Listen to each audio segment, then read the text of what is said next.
Sorry to cut you off there, Scott, but that's okay. I'm a chatterbox today. Maybe it was because I had coffee out of my favorite mug that says, "Why be a grandpa?" Let's see, they call me Gramps because I'm too cool to be grandpa, and so I drink out of that mug, and that just gives me extra energy. So I'm just a chatterbox today. I see. Look, this is always a nervous time when we do these impromptu streams because you never know if anybody's going to show up. And as soon as we started, looks like we got 4 watching now. Of course, I'm watching, and I don't know if you have the main one up, the actual YouTube broadcast up, but there's at least another one watching, so we at least have the pull to pull at least 2 people, I think, instantaneously. Yeah, midnight is very faithful. And there's Brain Bug. Okay, Brain Bug, I hope you can hear me because I just want to brag on you. I don't have the link to it ready, and I apologize, but that was a great Saturday morning presentation. I loved the blue bee thing from that ridge in Florida. I love the atmospheric jellyfish segment. I love the analysis of the silly little wasps are evil. It was just a great morning. And of course, Brain Bug featured a double-tailed scorpions. Yes. And showed one of them that had a coordinated double tail. That wasn't just, where the second one's not just a dead limb or whatever. And that was fascinating. And I did not get such a buzz from a Saturday morning presentation. I don't even think that my Saturday morning cartoons from childhood can compare. So great job, Brain Bug. I will link that in the description. Yeah. Good stuff. Because you mentioned it. That's right. Double-tailed scorpion. It makes me feel like it's possible that that's going to be someday be a thing that we start seeing because we know of at least one scorpion who had a successful double tail. Right, and that's not to be confused with double rainbow because it's a very different thing. Very, very different things. Yes, I never even thought of rainbow when watching it, but I just wonder, and it would be good to get Brain Bug in on this question. What are the chances that a double-tailed scorpion would have a better survivability in the wild than, say, a just a regular single-tailed poisonous scorpion? That would be interesting because we assume that with 2 tails that are coordinated. And of course, I stress coordinated, but I just wonder how successful it would be with the 2 tails, or if the energy cost of it would still make it not worth it. What do you think? Oh, I'm supposed to comment on that? That's why I asked, what do you think? Because I didn't know if you were clear that I was just thinking out loud. We're just speculating here. We're just wondering out loud because, a good broadcast will stimulate curiosity. And that's another reason why Brain Bug's channel is so awesome. It always stimulates curiosity. It does. So, I don't have a link to today's episode. So the double anus, What I missed the part about the double anus. What was that? I do remember them talking about that. I'm not sure what he was saying. Maybe there's an anus opening per tail. Yeah. Or something. I wasn't quite sure on why, which is why it would be great if we could get Brainbug in here, but maybe we can talk to him on Snada, like preserve some time on Snada or Sonata if it's on Sunday, and we can talk about it more. Oh, Sonata. I like Sonata. And I'm just talking about in the terms of the natural selection survivability factor. I wonder what survivability double anus would have. I don't know. And are there mathematical models that look at survivability in terms of energy? I mean, can we look at evolution in terms of joules or whatever energy that they talk about, energy cost? Yeah, I think there are some studies that do that, but it's really not. I don't know. It's not about that so much. I mean, we end up, there's definitely, like, if you look at my raccoons, right? The reason that only 1/4 of them show up in the spring is because they did not survive the Minnesota winter. So energy is definitely a problem. That's kind of sad because those little critters are cute. Yeah. But I don't think it is a strong selective force. I don't know. Energy cost? Okay. Yeah, it's just kind of a guess with eukaryotes, because eukaryotes are capable of producing a hell of a lot of energy. So anyway. Oh, we're going to bounce David around, eh?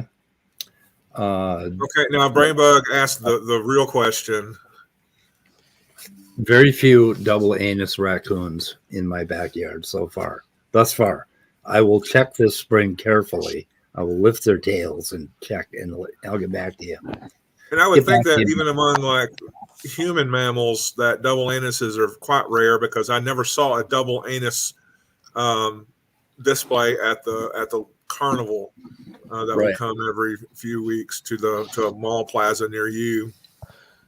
Right. I'm really afraid to ask, but what the hell are you guys talking about? Double anuses. Double anuses. Yeah, I get that part of it, but okay, I can tell you the context. Provide me a little background information on this. Double scorpion tail, double rainbow, and double anus. Okay, it came from Bugstream just now. Somebody was talking. Yeah, somebody. I must have missed that part of it. I was watching it, but I was bouncing in and out, so I must have missed that section of it. I guess. Missed the double anus part, eh? Yeah, I always love supporting Brainbug. He puts on a great show. I always watch his show. Yeah, speaking of great shows from Brainbug, he did mention the atmospheric jellyfish phenomenon of the 70s and early 80s. I missed that. I had no idea that had ever been a thing. Atmosphere, yeah, that was interesting. That's amazing. Yeah, a lot of those UFO pictures look like jellyfishes. I don't know. Anyway, did you want to elaborate on that? I've seen some people. The atmospheric jellyfishes. Well, apparently there was a phase where people would get these photos, and it looked like there were jellyfish shapes in the sky, and sometimes it looked like it was tentacled, but usually they were just a blob of cloud-looking stuff. And there were different explanations for it, apparently, but that was real interesting. But I don't know about that movement, if they ever thought those were real jellyfishes in the sky, or if it was just cool because people got those on their images, on their pictures they took. You know what I thought they looked a lot like, or a possibility was like those types of flares that they kick off from military aircraft if they're getting tracked by a missile, like the flak, or I don't know what they call them. It's like a flare that will attract like a heat-seeking missile or something. So it looks very similar to that, Yeah. I thought so. That's a possibility. I don't know. So I don't know which direction to go in. So Cordova did a video last night at about, I don't know, 11 o'clock. It was just him. And apparently he screwed up the sound so bad. I think he was reading a paper and nobody could hear him. And he took it down. But he was talking about ALUs, which are signs or little retrotransposons that are limited to primates. So primates have this particular kind of, a retrotransposon is a little virus that jumps around and multiplies itself in your genome. And 11% of the human genome is made up of ALUs. And I think there's 1.3 million of them in the human genome. And anyway, let's see. So I think the story was that John Sanford said the only thing that could basically convert him back from young Earth creationism to old Earth creationism is ALUs, because they don't make any sense from a creationist point of view. And he tasked Sal Cordova with going out and finding the creationist take on these ALUs, or these little jumping genes. And so what they found is, so they go from there to the whole junk DNA thing that, everybody said, oh, it's just all junk, right? And of course, when you first find these huge stretches of just repeats over and over and over again, you're tempted to say it's junk, right?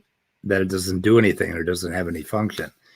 But in the last, I think they were discovered 40 years ago.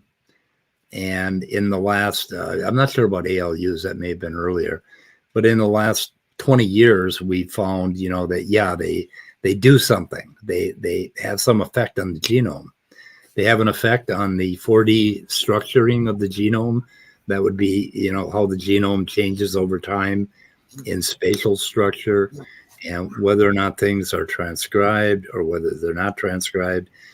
And then there's some other things about various modifications that are made to RNAs and to basically the DNA, right?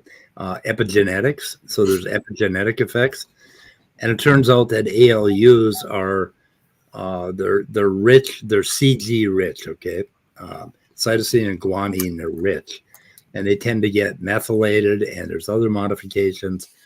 And so then there's a bunch of papers that they dug up that indicate that humans have a much higher rate than even chimpanzees and bonobos. But chimpanzees, humans, and bonobos have a much higher rate than other apes, right? And of course, primates are the only place you find these genes. And then they turn out to be very active in the brain. So where Sal took that is that, there was all this information in the brain, and that the ALU was actually, ALU in computer science is an arithmetic logic unit. So he kind of made a parallel to that. And he was saying that, oh yeah, this is, why there's so many quadrillions of bits of information in the brain is because of ALUs, right? And that's just another one of those really bad understandings of how the brain works. That these ALUs can actually encode some sort of information. And if you be, and I'm not familiar with all the papers because I just started, looking at those particular papers, but there are information can be encoded through time in an ALU in these junk sequences that has an effect on which genes are transcribed. So, like everything else in the genome, every crazy thing that happens in the genome, it has an evolutionary effect. Okay.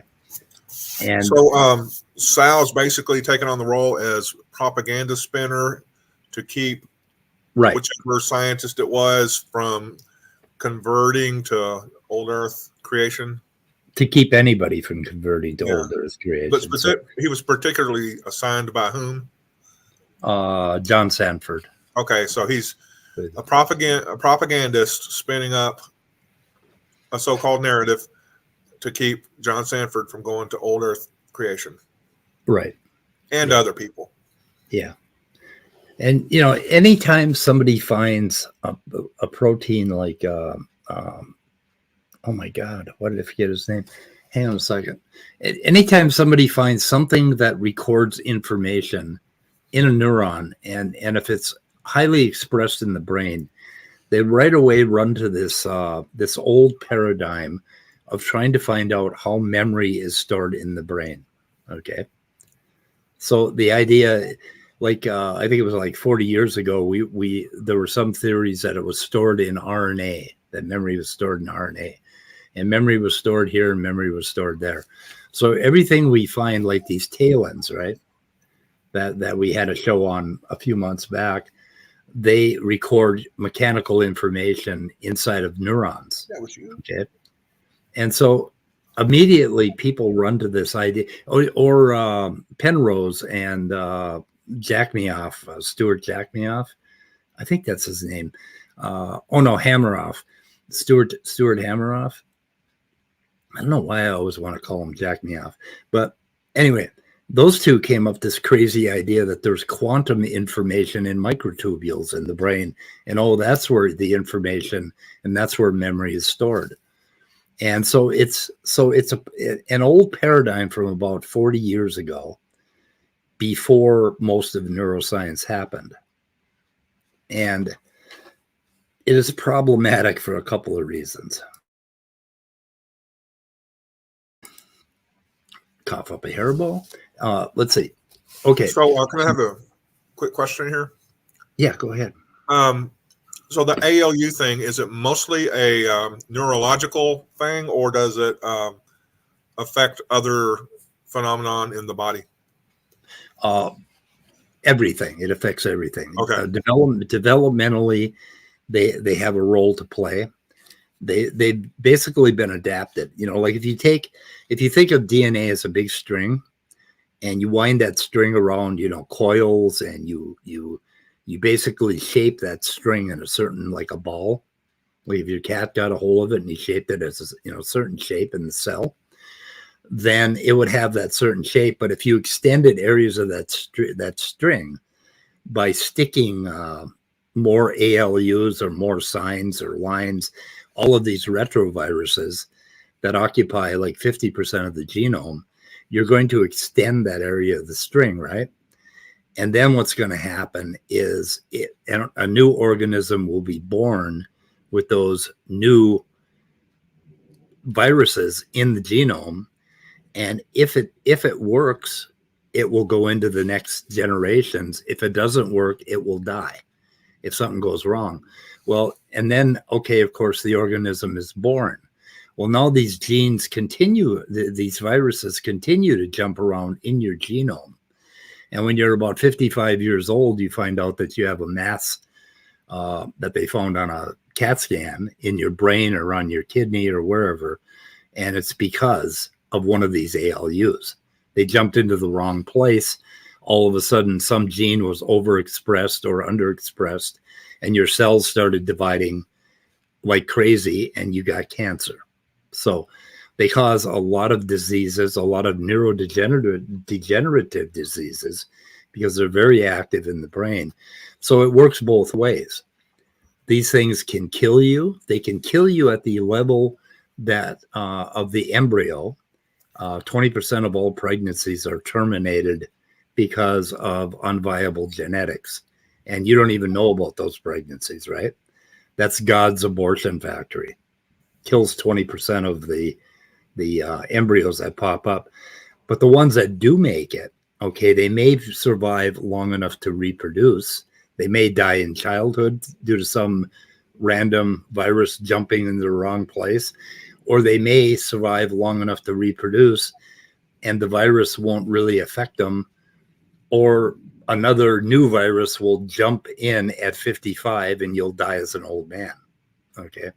So, I mean, there's two, but on the other hand, in some of these embryos, these jumping genes end up creating a new function.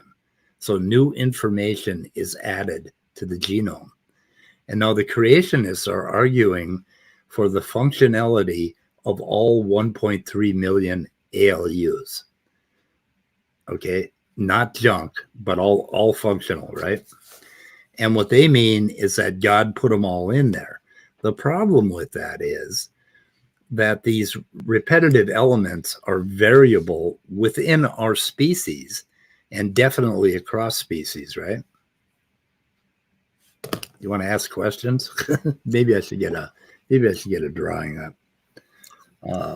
I would ask questions, but I'm chewing on some Lay's potato chips right now. Chewing on Lay's potato chips. Okay. But I guess you would say consider it with consideration. I hit the mute button. Oh, okay. I'm trying to figure out how to best explain this.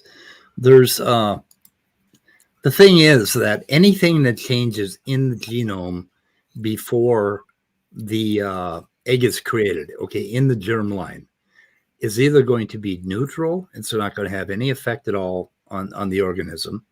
Okay, it's going to kill the organism, and the embryo may not even develop, and 20% of the time it does not.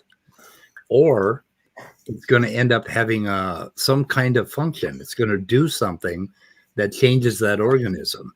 Maybe that organism will grow a slightly longer nose than its parents, or slightly longer index fingers, or slightly shorter toes, or something on that order. Something is going to change.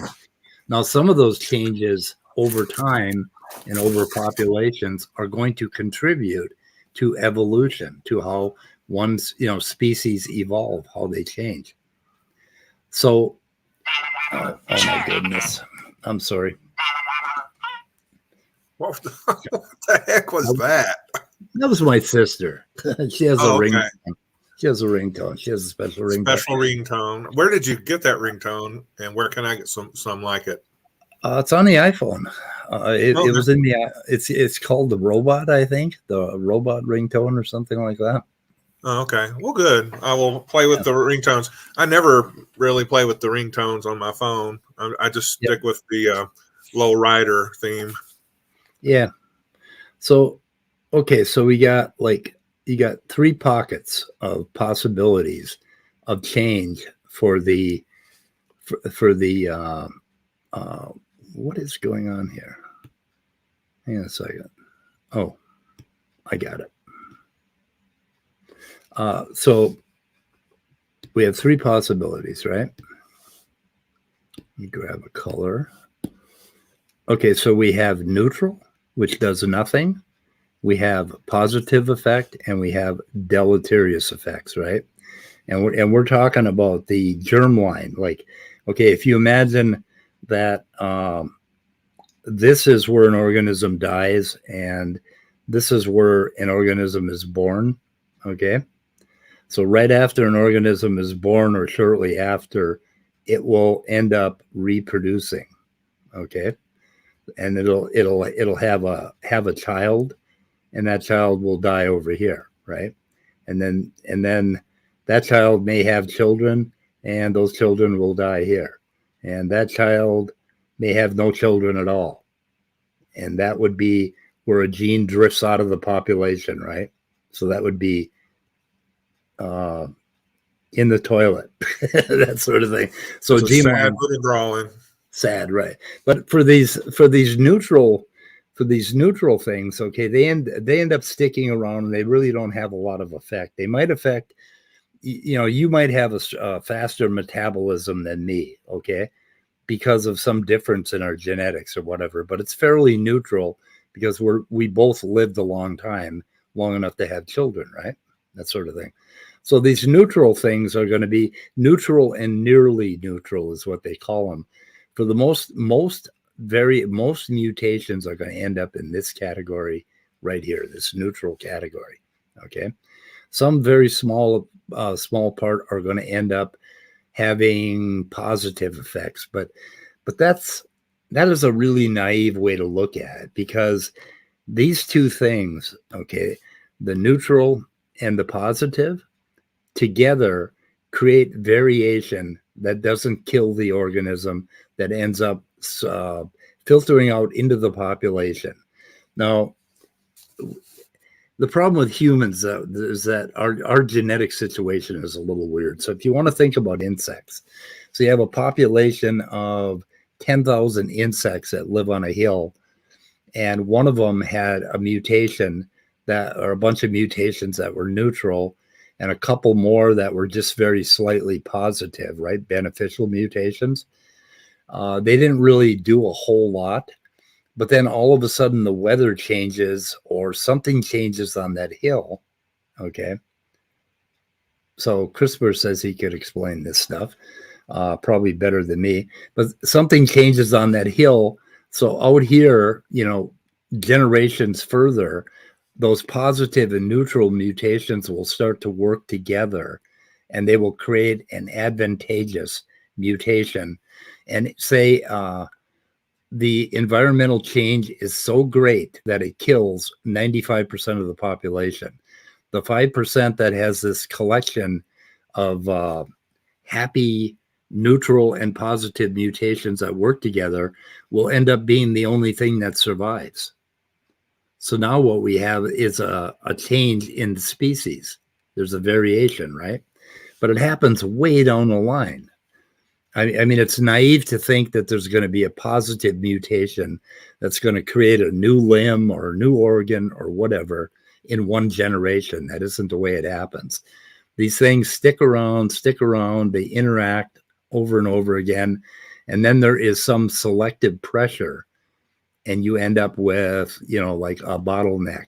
So most of these guys die, and this little small group right here manages to survive into the next generation. So is that clear?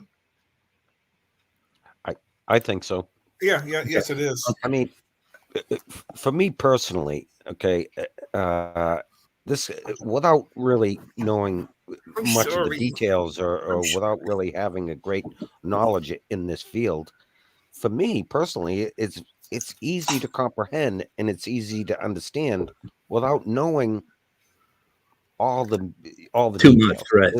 For me, I mean, and that's what baffles me about these creationists, because simplifying it like this without getting into major details, it just easily makes sense to me, but apparently it doesn't make sense to the creationists whatsoever. They just will not accept it because it doesn't fit with their Bible, whatever the case may be. Yeah, Right. it's just, they just don't want to, even though it's so simple without even knowing a great deal about it. It's easy to comprehend for me. Right. So okay, these ALUs, or these viruses, these jumping sections of your DNA, right?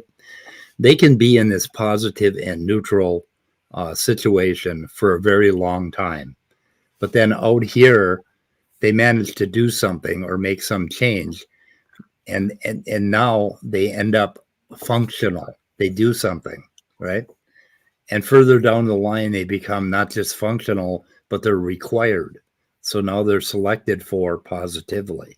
And that's why natural selection is so important, because it is the final seed that's going to determine when these things are going to have some benefit, right? That they're going to end up fixing in the population. They'll sweep the entire population, and now the species is something new, and it has a new function. So ALUs. So the creationists want to say, oh, ALUs are all functional, okay, but at the same time, okay, I lost my train of thought. Shit, I had a way to explain this. They contradict themselves, okay? Because the fact that these ALUs, that some of them are functional, shows you that information has been added. Because we know that these ALUs change in frequency over time, over species. But they're trying to tell you that God somehow planned all that. And he put them in over here in the beginning, right? During creation, that he created them there in humans to do something. Okay, but we know that these ALUs are added, that they change, that they multiply, that they disappear, that they get mutated. And then when they do, some effect happens over here. Well, they're trying to tell you that God somehow planned all that randomness, right? The problem with ALUs is that you got a genome right here, okay? And you've got an ALU right here, or you've got some kind of a sign. They're called signs, or SINEs, short interspersed nuclear elements. Okay, the problem is that these things multiply. It will insert itself here, and it'll insert itself over here. And so in a new generation, we'll have 3 more copies than we had in the last generation. Okay. So it's, and where they jump is kind of random. It's stochastic. So they're kind of telling you that somehow God looked ahead into the future and he saw all the places, every generation where these, ALUs were going to jump, and he made it part of the functioning of human beings. But at the same time, they want to tell you that we're degrading. Well, okay, if ALUs are functional and they didn't exist over here, but they do exist over here, and they have a function over here, okay, then evolution has happened. They can't say that they're totally functional, yet there's degradation. They contradict themselves all the time. They keep seizing on little things like papers that show you exactly how evolution works, and they try to turn it around, and in the process they contradict themselves. I wish I could explain that a little better than I just did, because I don't think I did a good job. Well, it's just like one moment the human genome is degrading, another moment it's perfectly, wonderfully functional in every way. Right. Yeah. And fiercely and wonderfully made. Degraded in terms of what, and do real genetics experts use the phrase degrading human genome? Do they use the word degrade in any way? Right. Analogous to the way the creationists use it. Because remember, the SFT kind of creationists and the AIG and ICR credentialed versions of them like to make up their own words to keep the community tight and insulated. Yeah.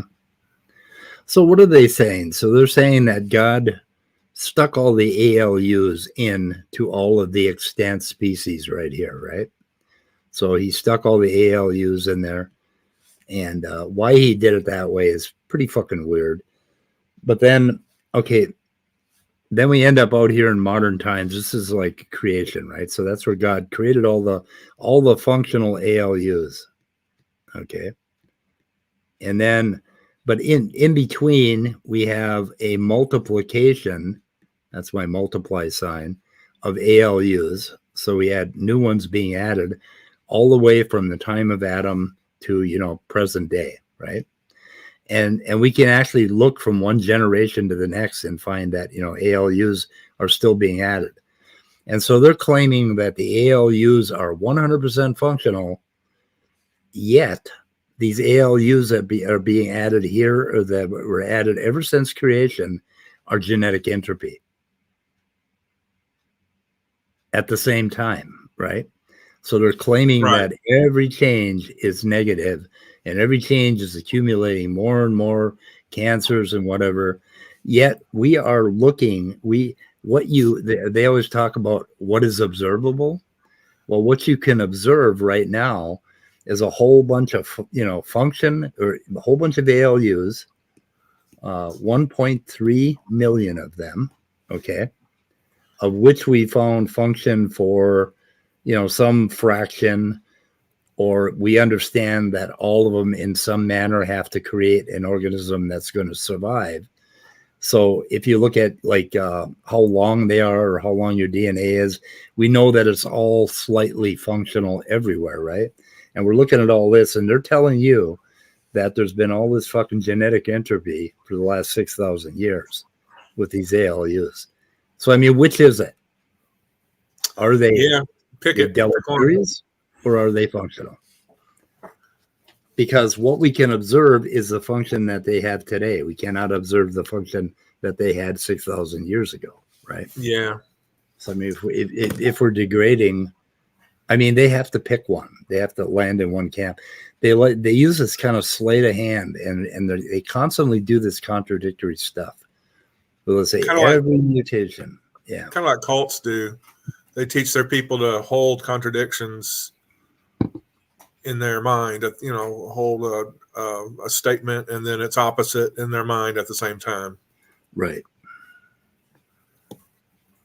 So another thing is, we've got like a cell body, right? And it's got this big, long neuron sticking out of it right here that goes out, and it synapses onto other neurons, right? Okay, I'm not doing a good job of drawing synapses. Okay, we got a cell body right here. Okay, this is, by the way, where the goddamn DNA is. And then we have all of these dendrites that come from synapses from other neurons, okay, that are feeding into this cell.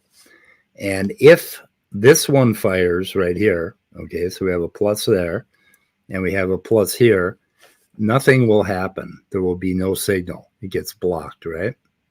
But if one more fires, so we have 3 dendrons firing, then all of a sudden we'll have an action potential and this neuron will fire. Okay. So inside of these cells, they're saying that there's all this information and that somehow represents your memory. And that is the wrong scale.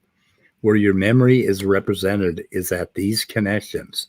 So it's the strength of these connections from one neuron to another that basically account for all of the things you think, all of your consciousness, all of the things you remember.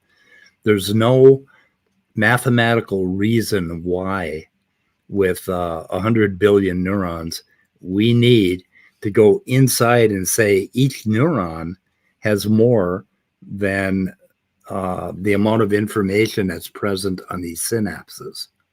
Okay. So the scale is wrong. Okay, we can explain all of memory, all the brain, all of your consciousness with just the strength of these synapses. And what they do is, like, you got one dendrite, you got dendrite 1 plus dendrite 2 plus dendrite 5 equals axon fires. Okay. So the dendrites are on the bottom left of this diagram, or is that at the top right? They're on the bottom left. So these are, okay. Yeah, these are dendrites down here. Okay, so these are incoming signals. Okay. Okay, and this is the outgoing signal, the axon. Okay, and there's a whole lot more incoming signals than there are outgoing signals. There's usually one axon that comes out of the cell. And then it'll split a little bit, and it may fire more than one other neuron, okay? But there's like this network of neurons that basically interconnect. Each of these is a node, it's a neuron, and they just interconnect in a number of different ways. But for the most part, there are more inputs coming in than outputs. And those inputs eventually come from your senses, from outside of you. But what I'm saying is that these connections right here are enough to account for everything that we need to account for in the human brain. We do not have to go inside the node and say there's this huge body of information inside the node. That like in one neuron, I have all the information I need to remember my grandma. Okay, that's bullshit. You remember your grandma in this entire network, this huge, huge network. You don't remember grandma inside of one neuron. and Penrose and Jack Me Off and all the people that are trying to push this idea that there's a richer set of RNA or DNA information inside of each neuron are missing the point entirely. They need to go and take a course in neuroscience and understand cognition at the level of this network, not at the level of cells. So I'm thinking or assuming that the like multiple inputs to one output is kind of a redundancy thing to keep any one neuron for bearing the burden of perpetuating memories, because it's easier to keep it out on a network, reassemble it as needed, right? So that any given memory is not in danger of being lost forever. That it would have to be a collapse of the whole system, or a weakening of the system before that memory is in danger of being gone forever. Exactly. It's in the network, and it's in multiple places. I mean, the memory will change a little bit if you lose one neuron, right? It's gonna modify. Well, every time. The other thing about these synapses right here, let's see if I can. The other thing about these things that's, where one neuron connects to another neuron, is that every time you remember something, this thing gets a little bit stronger. So that connection becomes a little stronger every time you remember something. But also, you'll make other connections and you'll modify that memory very slightly. And that's why if you retell the same story from your youth over and over again, by the time you're my age, you have no fucking idea what really happened. Yeah, it gets bigger and faster and whatever every time. Yeah, or parts of it disappear. The emotions associated with it change, all of that. So we're constantly changing. But for the most part, because of this redundancy that you mentioned, this network manages to represent our lives fully to us until, unless we get dementia or Alzheimer's, for all of our lives, we carry with us all of these memories from our youth. Our entire life history is carried with us. So do you think that certain memories are just, as the system works, are just let go of and made totally inaccessible in order to save newer memories, or more less recent but not forever ago kind of memories? Well, I don't know about let go. The problem is, you've got, in order to fire up a memory, so I have to have all kinds of inputs coming in here, right? So I have this network, with many, many inputs coming in, right? Okay, it has to be accessible. So yeah, I have if I want a cup of coffee and I walk into the laundry room, there has to be some part of when I left this room and went into the next room. Okay, I have to somehow, when I get there, I could trip on the cat. I could notice that I need to do my laundry or vacuum my steps. And then I totally forget about the coffee when I'm walking in there. And then when I walk in there, I have to re-access that memory. So because I find myself in the laundry room, I will fire off, what happens in the laundry room? Well, that's where we happen to have our coffee shop. And I put it together and it's like, oh shit, I wanted a cup of coffee. That's why I came in here, right? So it has to be accessible. So we got that. Is that what 2 S's? I fucking don't know about double rainbow. Anyway, so number one, it has to be accessible. So sometimes, like when you watch a series and then 2 years later, the second season comes out, you're like, what the fuck was the first season about? You may not have access to all of that stuff.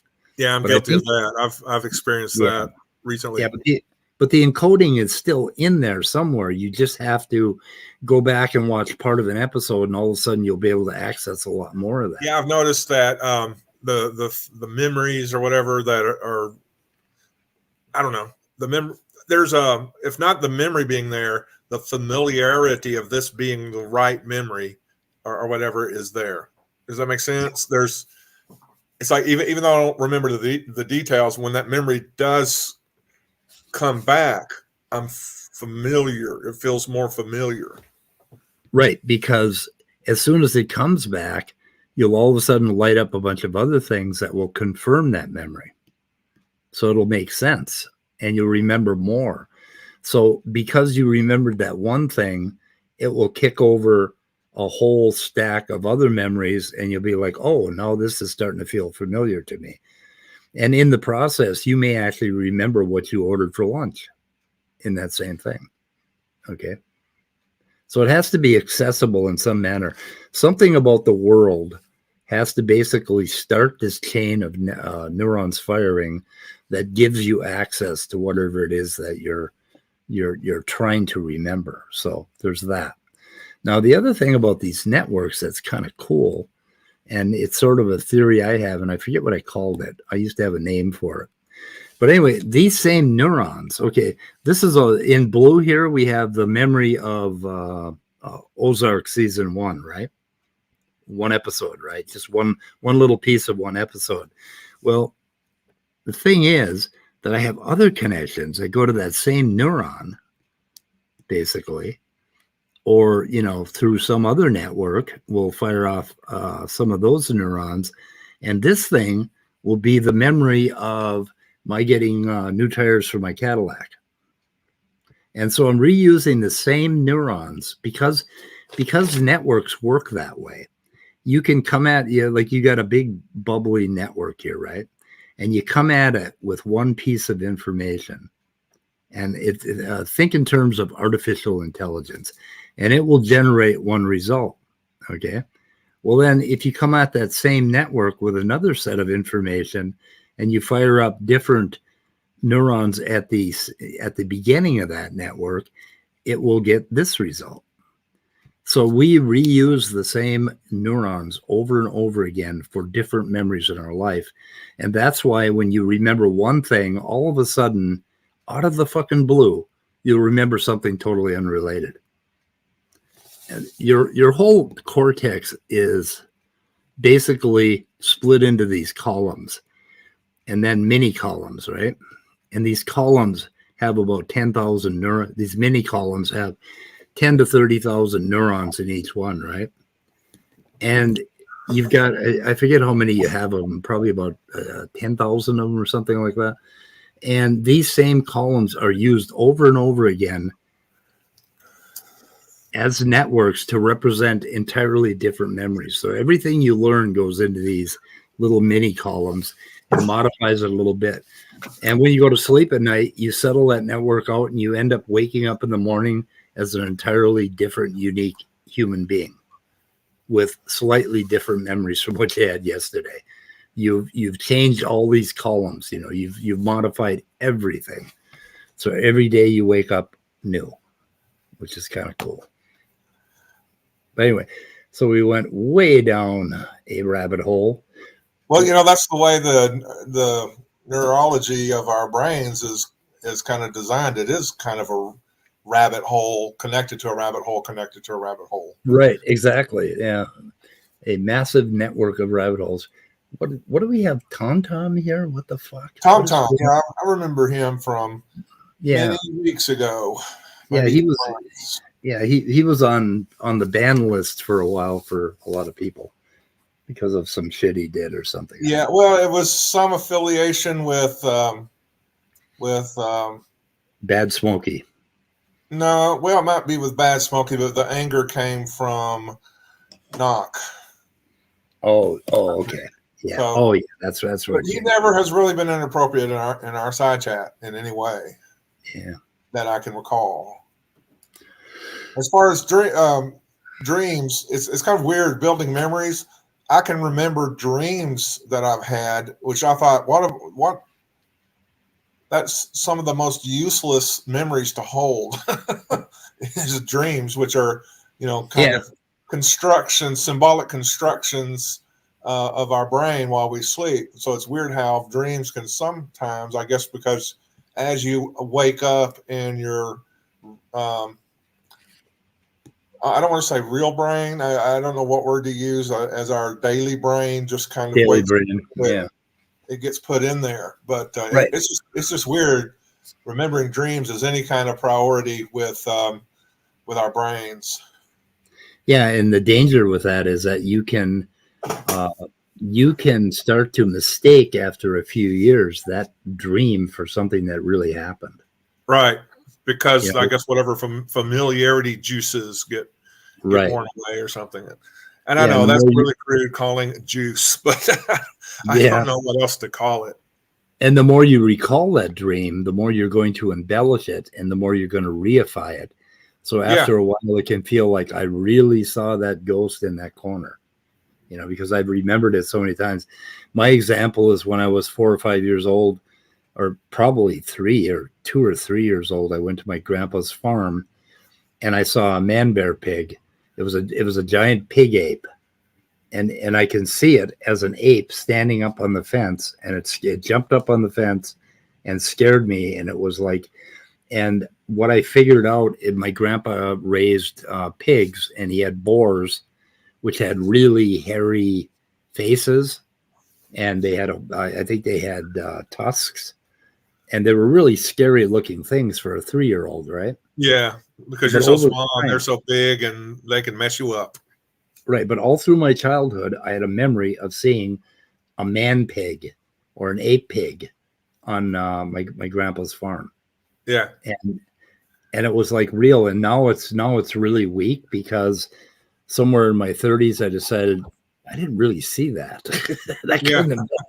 I decided it was a pig, right? So it looks more like a boar to me now. So I've kind of let it go, but I was traumatized by that shit in my childhood. just a mangled up memory. Yeah, and if you knew my grandpa, you'd understand why I thought he would have some monster living in his pig pen. Kind of a fearsome fellow. He was a fearsome fella. Yeah. He was a scary dude. Anyway. So anyway, the thing is, you know, we start out, you know, children, and we go through and we accumulate this vast life thing, right? Like all of these memories. Like when I wake up today, you know, on my 25,963rd day, 25,963. Okay. I have a sense of self that is based on all of this history, right? Mm-hmm. In each second of today, you know, right here, I am changing that self. So you are never the same self. And along with that, because of how many fucking molecules comprise me, I am like right now, what I am right now is completely unique in the universe. And unique for all of the universe forever, basically. The chances of this same combination happening exactly again and somebody having the same consciousness that I have right now are like way the fuck down close to zero. So you're always unique, you're always changing, you're always turning into something else. Okay. And then during some 30-minute period in your future, all of this will just settle down into like nothing. And that's where you die. Mm-hmm. Okay. But what you have right now in each of these fucking moments is your life and your meaning. This is where meaning occurs, in the fucking moment, in what we're doing right now. And it's also local to us. So morality being objective or meaning being objective, what does that mean to you? Like if I were to say meaning is objective, like the Christians will go on and say atheists have no reason to have meaning in their life. I think with meaning, it's like ultimate meaning. With morality, it's objective morality. But, yeah. so ultimate meaning means God's imposed meaning on you. Well, ultimate meaning is I need another color. Ultimate meaning is pretty cool because it consists of like electrons have ultimate meaning in the cosmos, right? We know that electrons are everywhere and protons are everywhere. As are protons, yes. Yeah, and we understand that. So we have this understanding of objective reality, or the whole of reality, that it consists of some things like gravity and forces and all of that, right? Okay, but meaning is more in this locality. It's in us. It's inside of our little heads, in our body, and our history. It's in this cone of history, right? That's where our meaning is, and it's local. And then because we are a communal species, there are other little us's around, like our children and our friends and David and Scott and all of these other us's. And my meaning is in that cluster, but it's all human-like, right? If we were rocks, obviously, we wouldn't have a concept of meaning, or we wouldn't have any meaning. So meaning has got to be inside of each and every one of us, and inside of the network that makes This Is Us. To use the series name, This Is Us. That's kind of what the series is about. That's what the series is about. Our own individual meanings in the here and now. Yeah, and if you can't find meaning in this locality, then what believers want to do is they want to somehow take this humanity that we have, this human morality, this human meaning, and this social interactive meaning, and they want to extend it into the universe where the electrons are, out there into the dark fucking universe. So they want to make it human-like. They want to make the universe human. What the fuck is that about? It's not. Well, that's how the universe was represented in older pagan type cultures. Yeah, dragons or beasts. Yeah, we interact interact with the world as humans, because we are part of the world, and we are the human part of the world. So once we ended up eating from the tree of knowledge, we started extending it to outside of ourselves. And what did we do? Instead of being humble and saying, "Oh, that stuff out there is nothing like me," I say, "Oh, that stuff out there is like me, but super powered." Yeah, but bigger and theistic, right? It's holier. Right. So, what do you think about theists? Like, do you think that, like, when we're talking about meaning, and you say they stretch it out into the universe, would it make sense where they more or less try to, they don't want to create the meaning for themselves. They'd rather have their religion do it for them. Right. Maybe because of the fact that they're too afraid to create meaning themselves in case they make a mistake, or in case they're wrong, or that's heresy. That possibly, or does that make sense? Yeah, but it's heretical. They shit on human meaning by saying it has to be out there and given to us by something else, and they completely miss the point. So where the Buddhists would say, live in the damn now, live right here in the now. That's what the Buddhists would say. That's where your meaning is. Your meaning's in the now, and it's in the what you are and those around you. It doesn't fucking matter that it's going to end right here. Okay. The only thing that matters is right now. But the Christians want this idea of this illusion of eternity. What they've done is they've taken, they've reduced it to some sort of rational word-like idea about meaning and love and all of that stuff. And in the process, they have missed the point. And I think you have to accept it on, I'm going to say they is just kind of the capitalized quote, air quotes, kind of they. You accept that meaning based on their interpretation. So it's not your meaning, it's the meaning you're supposed to have according to them, which would be your religious leaders, your culture, even your parents, so that you're not even aware that it's not your meaning. at some point you have to, I guess, choose to make it your own if you're an authentic believer, or like David said, you have to have the courage to look around and see if that in fact is the meaning that I can authentically ascribe or subscribe to. And to even making up your own meaning, it is considered heretical and strange and sets you apart from the group. But yeah, don't you find that focusing on the moment, the here and now, the meaning you can get out of the opportunities in front of you seems to give you back more energy than and more peace as well. Yeah. And of course, it becomes a problem, and I would even approach it becomes mental illness when you're so beleaguered by the anticipation of the future or the trauma of the past, that those impose themselves into your present, and they drag away your energy and use it up. Yeah.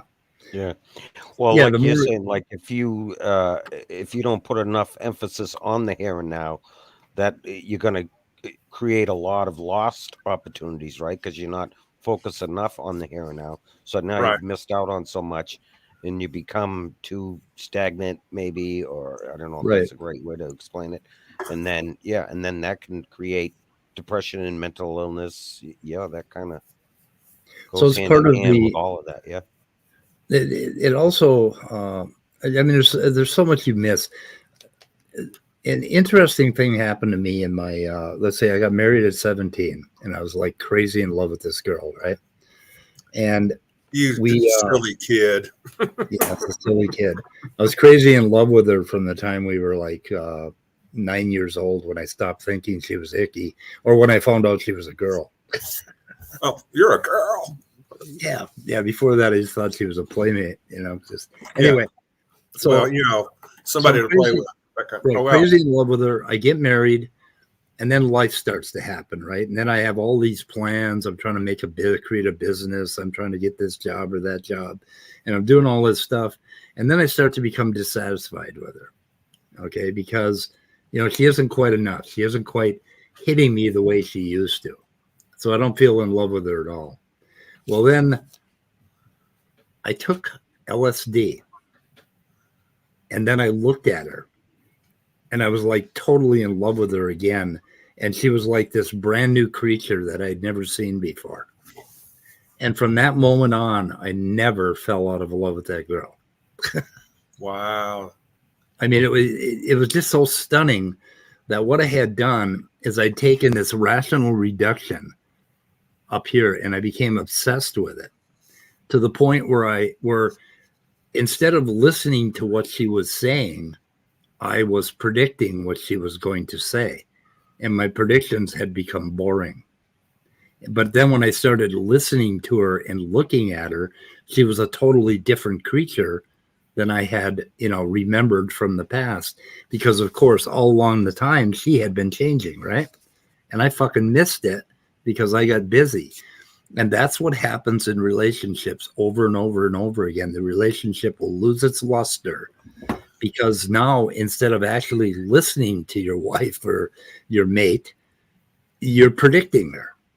You're putting her in a box. It's almost like, like there was one relationship I had where the woman constantly told me exactly what I was thinking, and she told me what I was going to do and what I was going to say.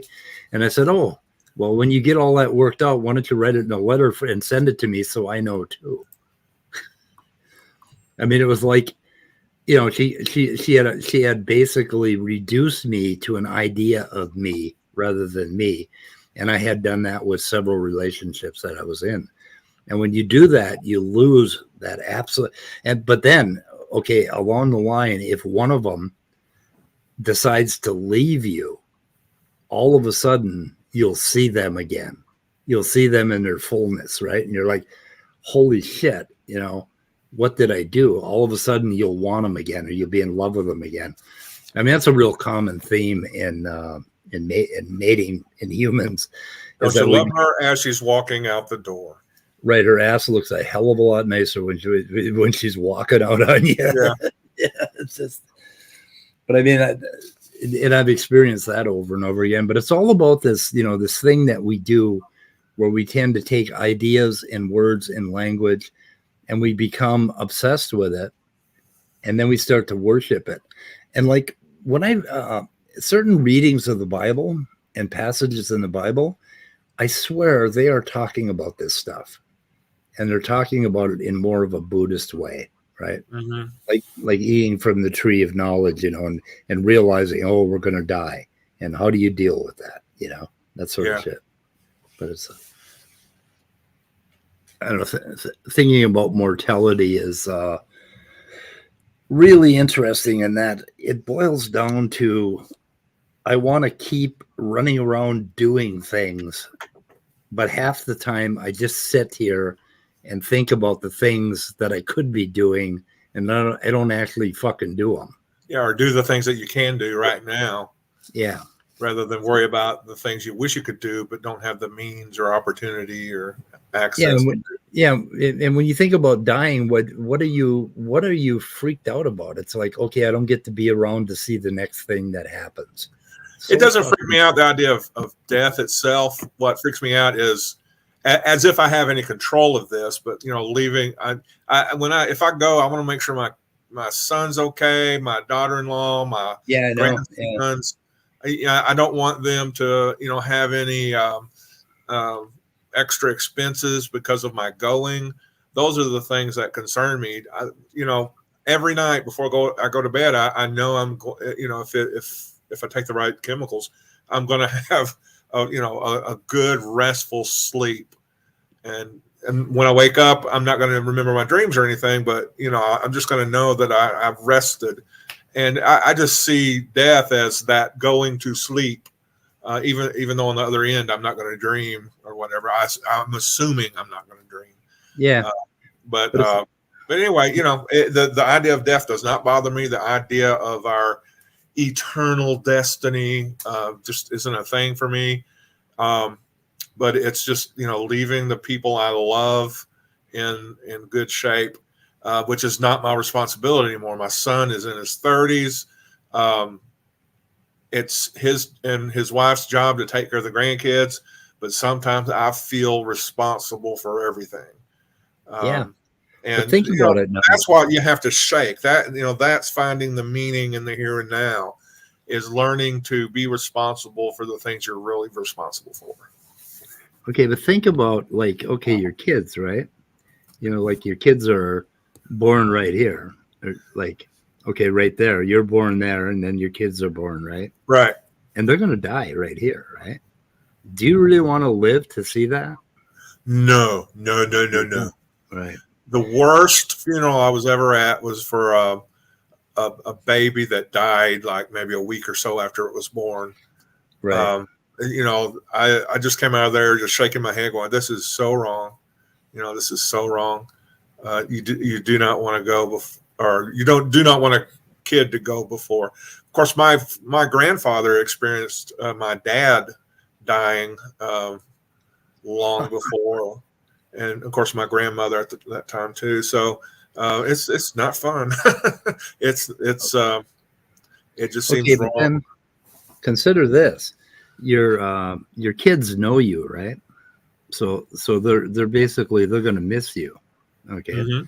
So your kids know you. Okay. And their kids know them, and they kind of know you. Okay.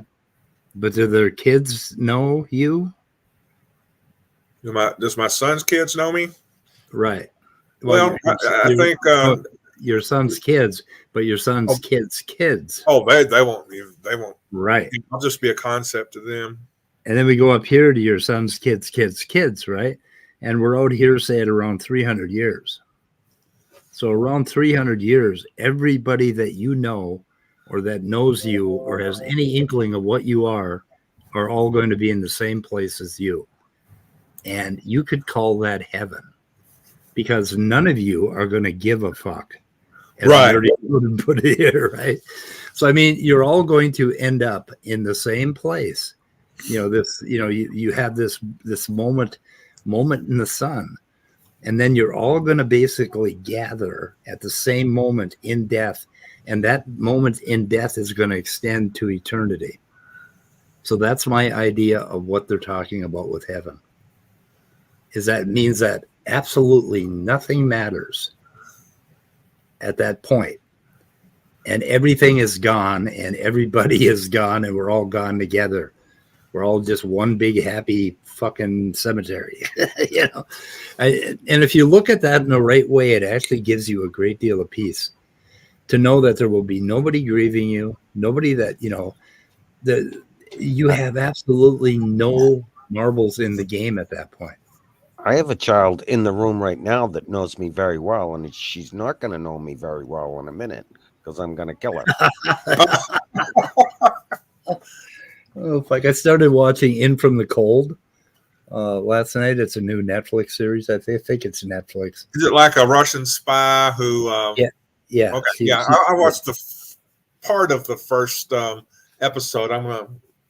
Yeah, it's actually pretty good. Yeah. But one of them, they were talking about their kids, and one of them said something about I'm going to strangle these bitches, or I want to. It's like, yeah. It always does a parent good to say, I want to kill them. Yeah, at least have one moment of honesty per week concerning your kids. Right. That's always kind of cool. Anyway. Oh, we are getting watchers. We had like a whopping 4 people watching for most of this. So. Yeah. Anyway. I think we got up as high as 17 at one point. Oh, really? Then it went down to 6. Now, of course, my memories may not be good. After this, I don't trust my neurons. When we started talking about reality, but anyway, that thing about meaning. I mean, it's just like I feel like there's so much meaning to my life and to my, to my relationships with other people, and the group of people that are clustered around me and that do know me. I feel like this meaning is just incredibly large. And of course, meaning is something that isn't ever defined very well, especially among fundamentalists or whatever. So when apologists start talking about meaning, you're never really going to quite have a good enough meaning for them or right to them. So I guess part of the process is making up your mind that your meaning is good enough meaning. You don't need some special iron supplement meaning with a capital M that is ultimate, because that's just dogma. It's almost like they want to turn it into physics, like into something about the whole universe, like some fucking, like, the properties of light, like the whole universe has to have meaning if I am to have meaning. But that's bullshit. Yeah. You're just an organism, and you are an organism that's grounded in the whole idea of meaning, And meaning is into your individual meaning is sometimes fleeting, or sometimes you have to struggle to maintain it, because that's another thing. I could have a great sense of meaning and purpose right now, but due to chemicals in my body, natural or artificial, or situations that are imposing themselves on me, I can feel like I don't have meaning. I could feel like I'm searching for meaning, until you can get yourself in a settled state where, where you can get your energy back. Yeah. I was going to bring this up a little bit ago when we were talking about what do you guys think of the term ultimate? I don't know, that term it's meaningless. So meaningless. Right, exactly. It's meaningless. Yeah, it really is, because what is that? It really absolute. There's no such thing. Right. Yeah. Okay, I'll tell you what else is meaningless is Darth Dawkins grounding, having a foundation for reasoning. Yeah. Right? Absolutely. I agree too. Yeah. I find myself at 71 being fully immersed in a reasoned world with a reasoning brain. And I got here through that 71-year journey. What the fuck do I have to ground it for? Yeah, I know. Yeah. And the other weird thing is when they argue with you, they are assuming that you have already grounded it because you're Right. not going to be able to understand their arguments if you Right. haven't. Once you engage in a conversation, as soon as they acknowledge that the other person acknowledges what you're saying, they can understand the words that are coming out of your mouth. You've already committed to reason right off the bat, right? So Yeah. both of you are considered to be able to reason, but not according to Darth. Though he can't, he always plays games with that bullshit and claims that you can't reason without God, so it's just Yeah. bullshit. And if he Garbage. asked me how do you ground your meaning and logic and rationality? Cosmos. That's it. Cosmos. To me, And I he will say, ground God, everything in reality myself. That's kind of the way I look at it. well, Or you could use either reality or existence, like you use the term existence, grounded in yeah, that. I mean, to me, if I can't ground me. anything and I can't show it exists within reality, then then it's really meaningless. Or if I Yeah. can't really, at least make it plausible. Well, So I don't the know. really, really interesting thing about reality and Marvin Minsky did these books where he talked about how we acquire concepts, like how we know how to build a bridge out of blocks, or how we understand that there's something on the other side of this cup I'm looking at. How we acquire the idea of 3D space and all of that. From the time you're an embryo to about 3 years old, you put together, you get like billions and billions of bits of information about reality in the world and how it works.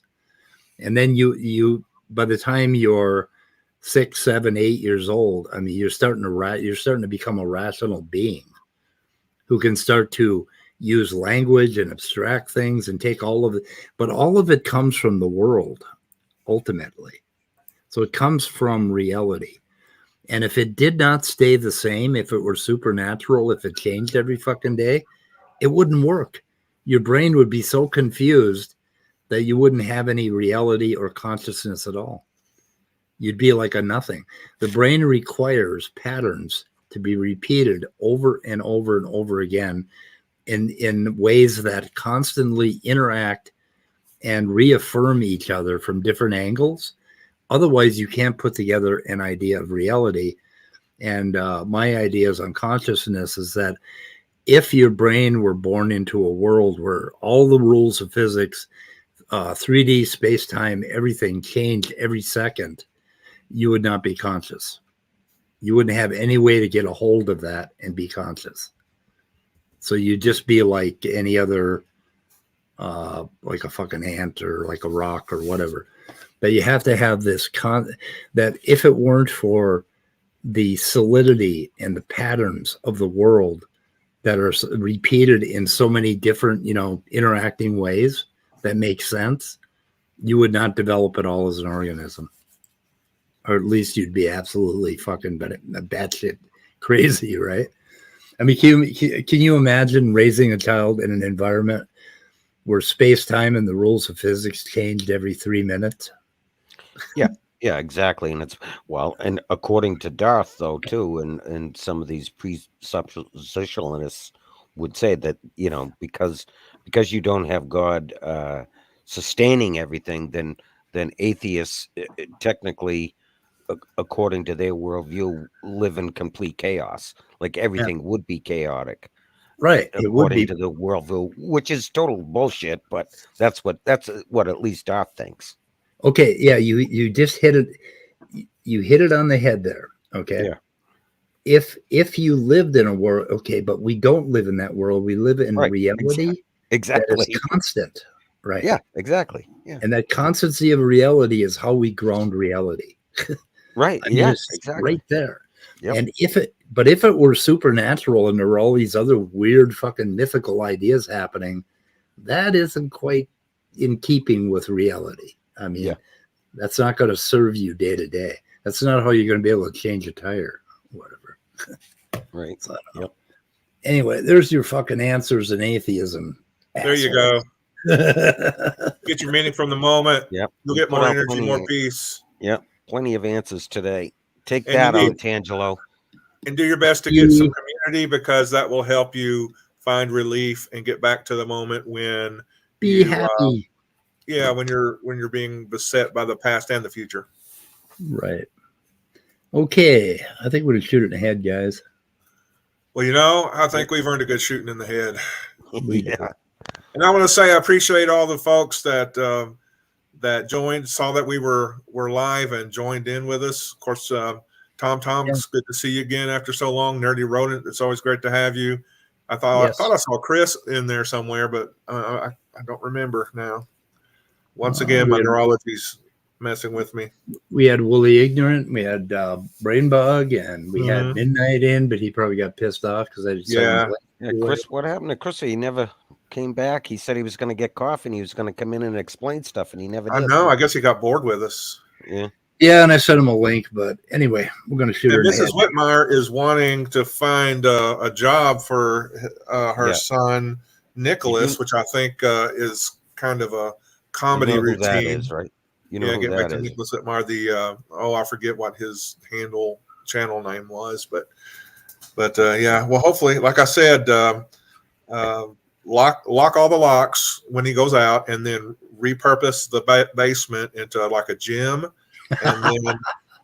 and then just get on with it. I think that's Smokey fooling around, to be honest. Yeah, because he's been going after. Before you let him out of the house, you got to get that kid to shave. I don't know. Sorry, Scott, but I know you like a beard, but I mean, there's something about his beard that just kind of freaks me the fuck out. Well, my beard freaks me out too. I really don't. You look like a Dan Dennett, Oh, really? Whereas Nicholas looks not a bad thing. Yeah, Nicholas looks like something out of Dwight Schrute's Beet Farm. I don't know. What a reference! I shouldn't pick on him. But anyway, okay, we're gonna die, guys. Goodbye, cruel world. Bye, y'all. Yep. Oh, wait a minute. Yeah. Okay.